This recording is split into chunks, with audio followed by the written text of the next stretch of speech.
I knew something was wrong the second Trevor slid that glossy folder across the table with a smile that could curdle milk. "You missed your targets," he said, all smug MBA confidence, like he'd just discovered gravity.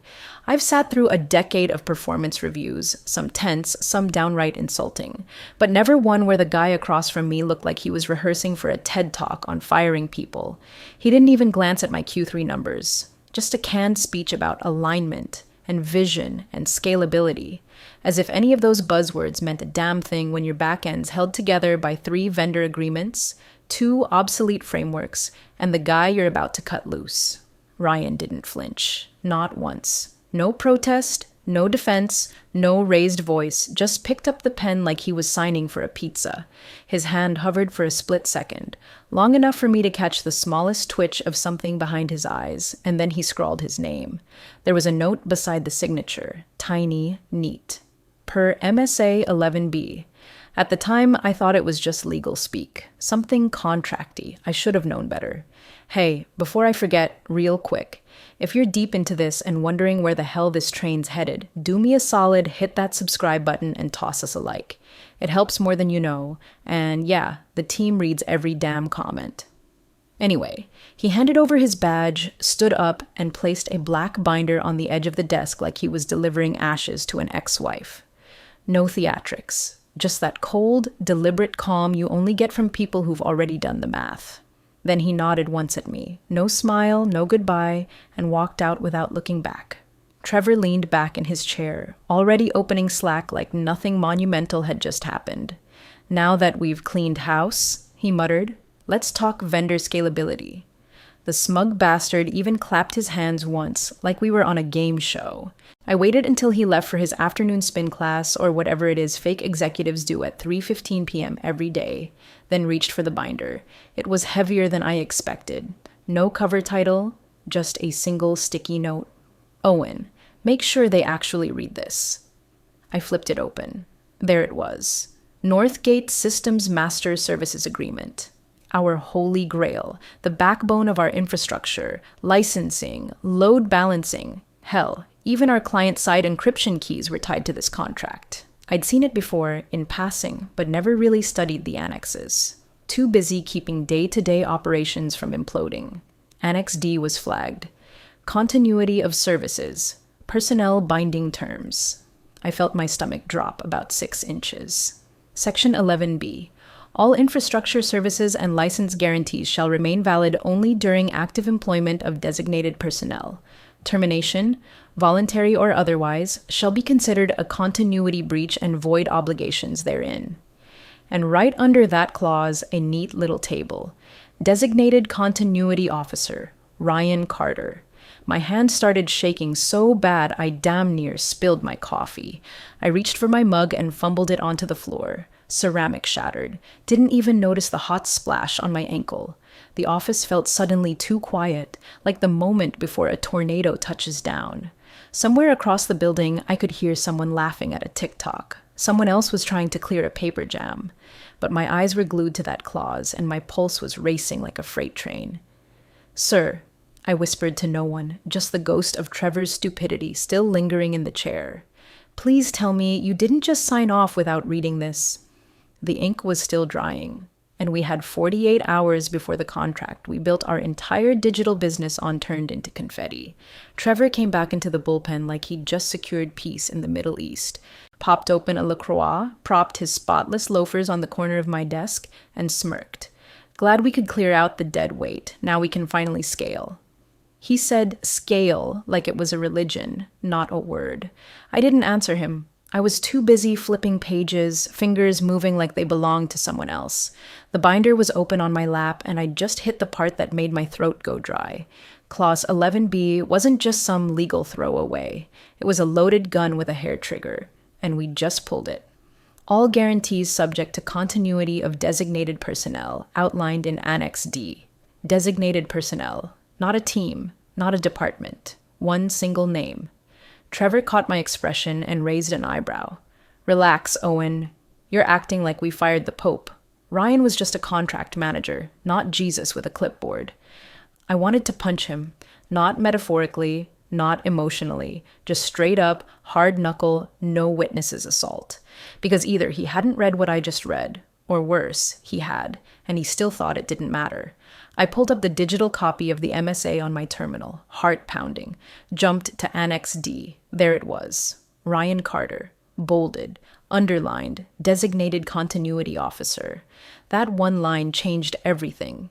Because Northgate wasn't just our infrastructure vendor, they were the infrastructure. We didn't just run through them. We were married to them. Back-end load distribution, billing platforms, client-side key vaulting, even the goddamn onboarding portals. They all tied back to Northgate's cloud. And without Ryan's active employment, the clause meant every service guarantee we had with them evaporated like piss on a hot sidewalk. I whispered, Jesus Christ. Trevor rolled his eyes. What now? I shoved the binder toward him, index finger jabbing the clause. This clause, you just tripped a continuity kill switch. He laughed. I mean, full belly laughed like I just read him a horoscope. Buddy, it's legal fluff. They all write stuff like that to scare procurement. Doesn't mean anything. We've got SLAs in place. No, Trevor, I snapped, louder than I meant. The SLA is this clause. You terminated the trigger. Northgate doesn't owe us anything now. Not uptime, not support, not licenses, nothing. He opened his mouth to argue, but his phone buzzed on the desk between us. The screen lit up. Legal. Internal. Trevor hesitated, then picked up with that smug grin still lingering on his face. Hey, Miranda, what's up? His expression changed after 2 sentences. The color started draining from his neck first, like someone pulling a plug on his bloodstream. Then the jaw tightened. The grin was gone by the time he muttered, Wait, what do you mean immediate reassessment hold? He didn't say much after that, just sat there listening. Occasionally nodded, eyes locked on nothing. When he finally hung up, he stared at me for a long beat. No more snark. Just the haunted look of a man who'd pushed a button without reading the label. What the hell did he do? He muttered. I leaned back slowly. He left us a gift, and it's ticking. Somewhere in the office, I heard the faint chime of the monitoring system pinging a service timeout. 1 chime, then 2, then 5, overlapping. I didn't need a dashboard to tell me what was next. Northgate didn't play. Their systems were ruthless. If continuity was breached, automation took over, which meant that by this time tomorrow, every integration tied to their infrastructure would be on ice. Hell, some of it might already be. Get it, I said. Trevor didn't move. Now. Ryan didn't look back. Not once. Just walked out the side door with his hands in his coat pockets like it was a Tuesday afternoon and he was going to grab lunch. Not like he'd just unplugged our spine with one signature. No drama. No middle finger, no email blast to all staff. Just a long, slow exhale that fogged up the November air, and then he disappeared into the parking lot. I watched from the window, gut twisted into knots. He reached his car, popped open the door, and sat down behind the wheel like he was sliding into the cockpit of a machine he built himself. No rush, no scramble. Then came the moment. He pulled out his phone, dialed 1 number, no contacts, no app, just muscle memory, and held it to his ear. I couldn't hear the voice on the other end, but I didn't need to. Ryan said 4 words. We're live. Proceed quietly. Then he hung up. Back inside HQ, we were already bleeding and didn't know it. It started small. Of course it did. It always starts small. A ping in the monitoring system. A failed handshake with Northgate's authorization server. 1 ticket flagged. Error 403, credential pathway unknown, then another, then 5, then a burst of 10 alerts, then 20, each tied to a different integration node. By the time the first floor's client onboarding tool froze mid-session, the help desk line had lit up like a Christmas tree. I overheard someone shout, "The Salesforce connector just dropped," followed by someone else yelling, "Billing isn't syncing! Clients are reporting failed payments!" Trevor, to his microscopic credit, tried to pretend it was a hiccup. "Let's not jump to conclusions," he said, pacing the war room with that same fake calm voice rich people use when their yachts hit reefs. "Restart the services. We've had outages before." Except this wasn't an outage, it was a blackout, with intent. Our IT lead, Jordan, came in red-faced and breathless. "We can't access our vendor portal," she said. Northgate's account page is offline for us. No back-end dashboard access. We've been geofenced. Geofenced? Trevor blinked. What does that even mean? Jordan pulled out her laptop, flipped it open, and spun it around. The screen showed a red banner across the vendor portal. Access restricted. Contractual reassessment pending per clause. 11B. Please contact your continuity liaison. The whole room went dead silent. Then, like a final nail being tapped in slow motion, a courier walked into reception, holding a legal-sized envelope. Receptionist looked confused. Says it's for legal. Jordan intercepted it. On the front, in bold, centered type, per 11B trigger service hold. Time-stamped, dated, signed. There wasn't even a sender name, just the corporate seal of Northgate Systems. Trevor looked at me, all pretense gone. What the hell does that mean? I didn't have to guess. I knew exactly what it meant. Ryan hadn't just walked out. He detonated a clause no one bothered to read, and now the company was flying blind with no pilot, no map, and no fuel. And somewhere out there, in a car parked just outside the building, the one man who could stop it all was already driving away. By 4:12 p.m., the war room was standing room only. Every director, every systems lead, every legal and compliance tag-along packed into the third-floor conference like it was the bunker before D-Day. The projector was flashing red across every screen, 5-minute delays on client reporting, partial outages on billing verification, and a full freeze on the authentication pipeline for our European accounts. Someone was already on a call with our French distributor trying to explain why their entire customer dashboard was throwing security certificate errors. Trevor was pacing again, flapping his hands like a malfunctioning car dealership inflatable. Okay, let's not overreact. It's a hiccup. Northgate's done this before. Probably a regional server update. Jordan cut in. It's not regional. It's structural. We've been locked out from root. Reboot the integrations. Trevor snapped. I've tried. Twice. It's not a bug. It's contractual. That word landed hard. You could feel it settle like dust on the lungs. Legal, who'd been uncharacteristically quiet since they joined the call, finally piped up. Miranda, general counsel, rubbed her temples like she was physically bracing for the blow. We've reviewed the binder Carter left, she said. Specifically Clause 11B. It's not just legal fluff. It's a conditional continuity clause. Terminating the designated continuity officer invalidates Northgate's service obligations. English, please. Trevor grunted. You fired the guy holding the key, so Northgate shut the gates. He blinked like she'd just said the moon was hollow. Okay, then we just reinstate the credentials. Get IT to spoof a new continuity cert. Jordan looked like she was going to scream. You can't spoof a continuity cert. It's contract bound. It has to be the designated person.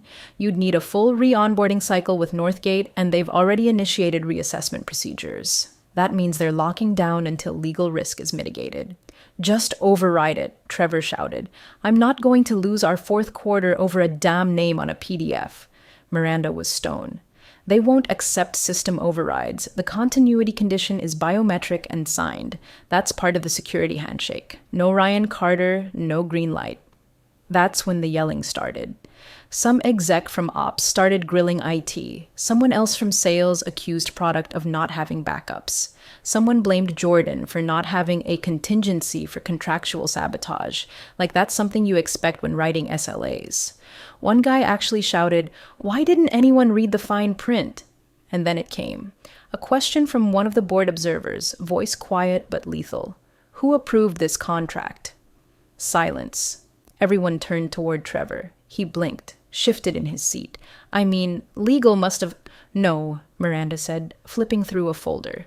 You bypassed legal review for speed. You signed the MSA amendments yourself back in March. That's in the version log. He stammered. It was standard procurement. No, I cut in. It was expedited onboarding for a cloud migration we rushed. Ryan flagged the continuity clause in a compliance note. You said you didn't have time for red lines. Someone on the board exhaled loudly. So, let me get this straight. You personally approved a service continuity clause that made Ryan the operational keystone, and then fired him. Trevor had nothing. For once, he was dead quiet. The projector blinked again. Another red status. Now the document vault was in read-only mode, no edits, no uploads, internal tools were collapsing like dominoes. Trevor finally asked, "Can we get Ryan back?" The room didn't answer, because we all knew Ryan wasn't the kind of man you begged forgiveness from. He was the kind who made sure your apology came with a signature line, triple notarized, and overnight delivery, with interest.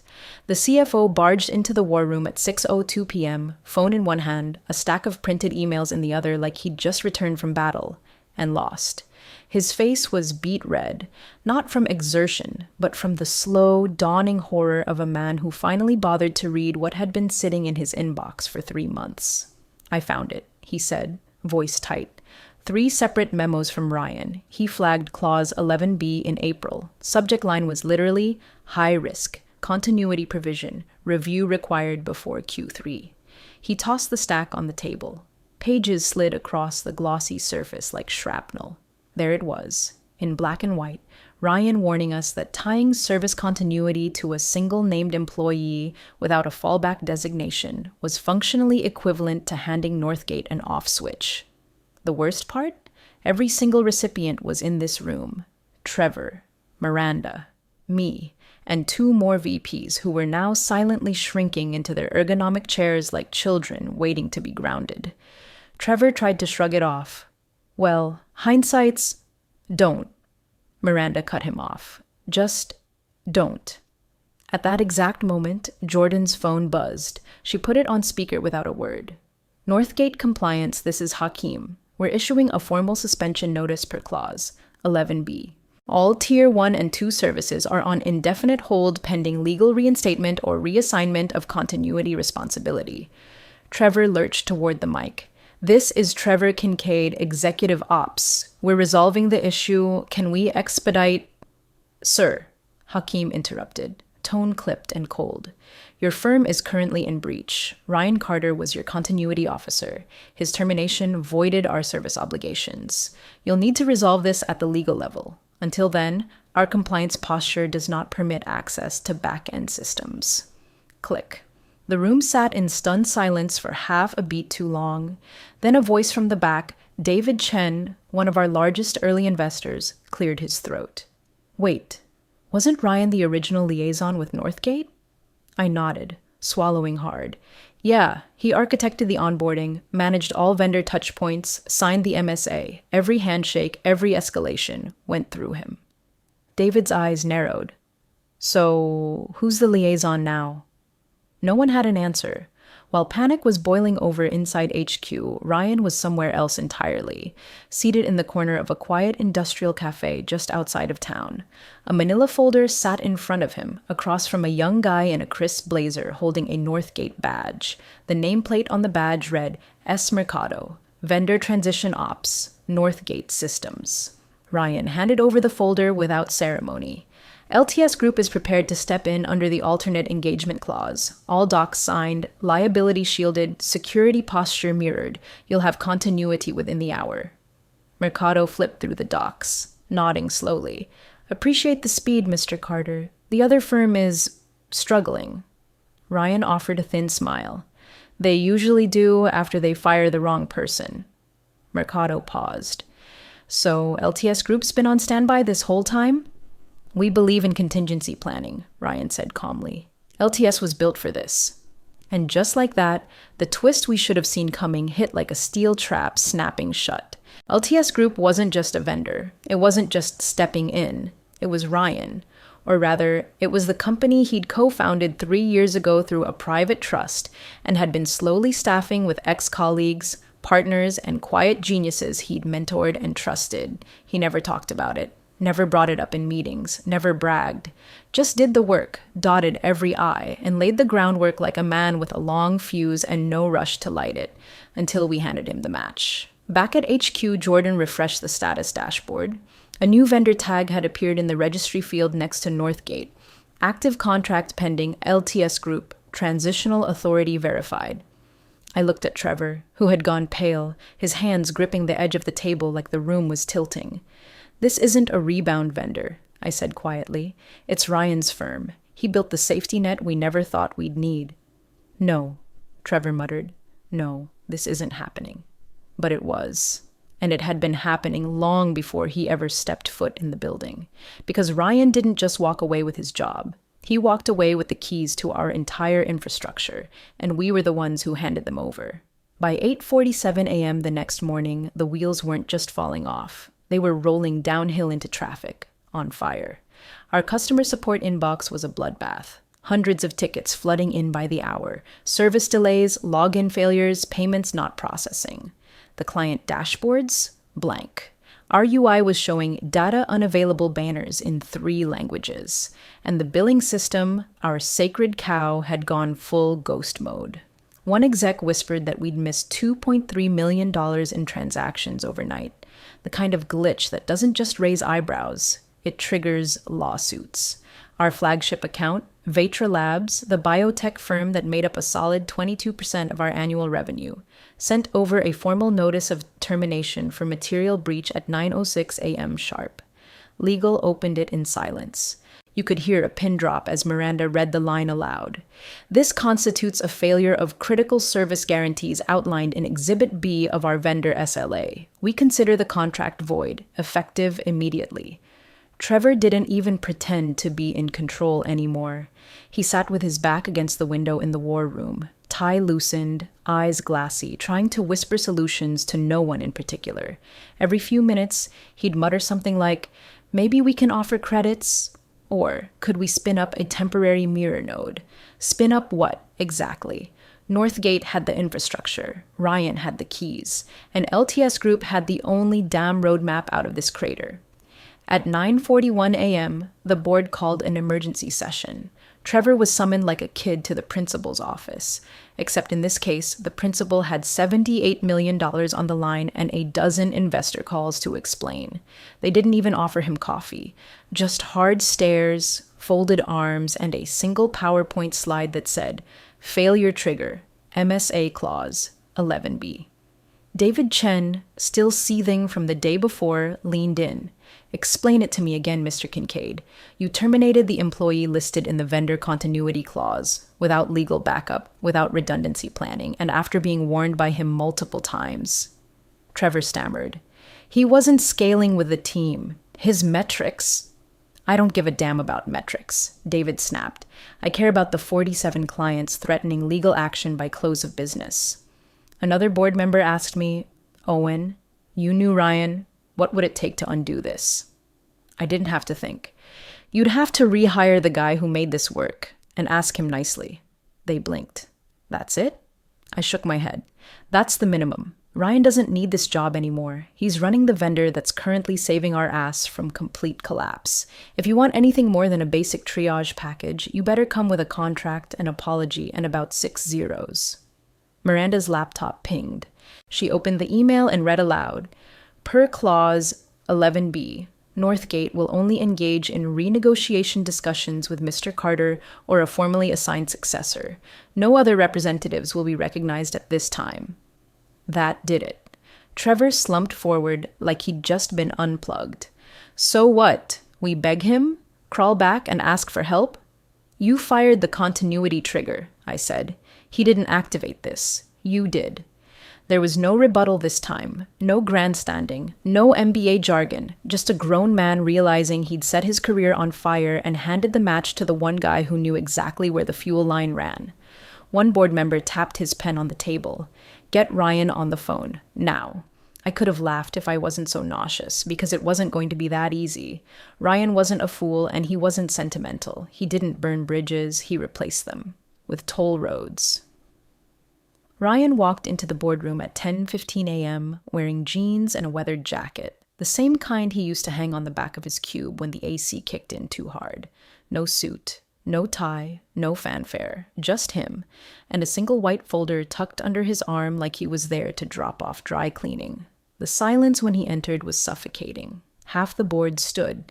Miranda gave the tiniest nod, and Trevor, who was already seated at the far end of the table, stiffened like he'd seen a ghost with a ledger. Ryan didn't look at him. Didn't look at any of them, really.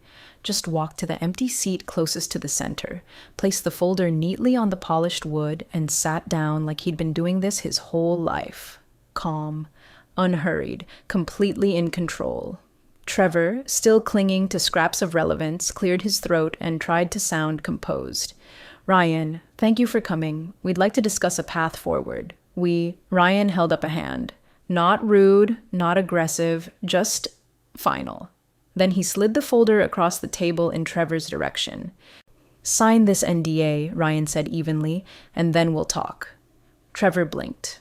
What is standard disclosure for vendor transition negotiations? Ryan cut in, tone flat. If you want my help, you don't get to dissect my methods afterward. You get a fix. That's it. For a moment, no one moved. Then Miranda picked up the pen, read the first 2 pages, and handed it to Trevor. Sign it, she said. He did, slowly, like he was acknowledging his own execution warrant. Ryan leaned back, opened the folder, pulled out 3 sheets. These are LTS Group's reinstatement terms, he said. A 6-month provisional contract with full SLA coverage. Tier 1 support resumes within 2 hours of countersignature. Tier 2 within 8. Retroactive breach protection is included, but only if you agree to the liability rider on page 3. David Chen raised an eyebrow. This would replace Northgate? Ryan nodded. Northgate is no longer your infrastructure vendor. LTS Group is now the transitional authority. We have mirror access, pre-cleared credential handoffs, and full chain of custody certifications. Northgate will defer all client-side operations to us for the duration of the provisional term. Someone near the end of the table muttered, he came with a turnkey failover. Already ready? No one asked how. They already knew. Ryan didn't come back to take his job. He came back with an invoice. Trevor tried again, desperate. Look, maybe we move past this. Bring you back into the fold. Reinstate your original... I'm not coming back, Ryan said quietly. Then, finally, he looked Trevor in the eye. I was never your employee. I was your firewall, and you disabled me. He let that hang in the air. I built redundancies. You ignored them. I raised warnings. You deleted the emails. Now you're here because the cost of ignoring me finally showed up on your books. The board flipped through the folder. Eyes widened at the numbers. One of them whistled softly. This rate is triple what we were paying, someone said. Ryan shrugged. Then you should have read Clause 11B. He stood. The offer expires at noon. Then, to everyone's surprise, he turned to Owen and gave a small nod. The first bit of warmth all morning. Appreciate you reading the binder, he said. And just like that, he walked out, again. Not with a slam. Just a quiet door click, like he knew exactly how this story ended. Because now they weren't rehiring a man. They were negotiating with a business. His. By noon, the board had no choice left but to sign. Every lawyer in the building reviewed the reinstatement offer from LTS Group and came to the same conclusion. This wasn't a negotiation. It was a lifeline with a signature line. Miranda signed first. David Chen followed. The rest trickled in behind them, pens moving with the solemn energy of a funeral guest book. Each signature acknowledged a single unspoken truth. They'd lost the power. Ryan had it now, and he was being merciful. Not generous, merciful. LTS Group became our official infrastructure vendor at 12:03 p.m., locking in at 3 times the original Northgate contract cost. And no one even blinked, because every second of downtime had already cost us more in client loss, SLA penalties, and brand degradation than the contract would ever total. Vetra Labs re-signed within the hour. 3 other clients reactivated their portals by close of business. The dashboards flickered back to life like someone flipped a switch on the building's heartbeat. Meanwhile, Trevor's name was stripped from the executive directory with all the grace of a dropped corpse. His new title? Director of Special Projects, pending review, which in corporate terms meant, we can't fire you yet, but we're already measuring your chair for someone else. He walked through the halls like a ghost, ignored, avoided, already irrelevant. I heard later that someone from legal changed the Wi-Fi password and forgot to tell him. The board offered me Ryan's old job by 2:15 p.m., contract and infrastructure continuity lead, big title, bigger mess to clean. I sat with the offer in front of me for exactly 42 seconds before sliding it back across the table. I'm joining LTS, I said. David Chen looked up, surprised. Seriously? I nodded. Ryan's already doing what this company only pretends to understand, building resilient systems, not just scalable ones. And frankly, I'm tired of duct taping stupid to brilliant just to hit quarterly KPIs. No one argued. They just nodded. Everyone knew I was right. When I left the building that evening, I passed by reception and noticed a small stack of business cards on the desk, left there by the courier who had dropped off the last round of LTS transition documents. I picked one up. Cream-colored, matte finish, no logo, just 4 words, dead center. Ryan Carter, continuity, delivered. That was it. No LinkedIn, no company blurb. Just a quiet flex from a man who no longer needed to say anything out loud to be heard. By morning, the internal Slack was abuzz with screenshots of the restored dashboards. Clients were logging in again. Payment systems were catching up. Our status page, once a massacre of red, now gleamed with green check marks. But what hit hardest wasn't the recovery. It was the realization that everything we had depended on was never locked in place by processes or platforms. It had always been held together by one guy who read the fine print, kept his mouth shut, and did the work no one else bothered to understand. And when they fired him, they didn't just lose a staffer. They lost their continuity. Now they were buying it back, at a premium, from the one man they thought they didn't need. The new boardroom was still, the kind of still that hums. Not because anyone's talking, but because no one dares to. Sunlight filtered through the blinds, cutting thin stripes across the table like prison bars. Every chair was filled except for one, Trevor's. His nameplate was gone. The leather was too new. You could still smell the absence. A Northgate rep stood at the head of the room, flipping through a short presentation. Clean deck, no fluff, just the facts. Slide 6 hit the screen with brutal simplicity. Preferred infrastructure, partner, LTS Systems, LLC, no flashy logo. Just white font on charcoal gray. And beneath it, the metrics. Uptime at 99.9%. Customer churn reversed by 18% in 3 weeks. SLA fulfillment back at full compliance.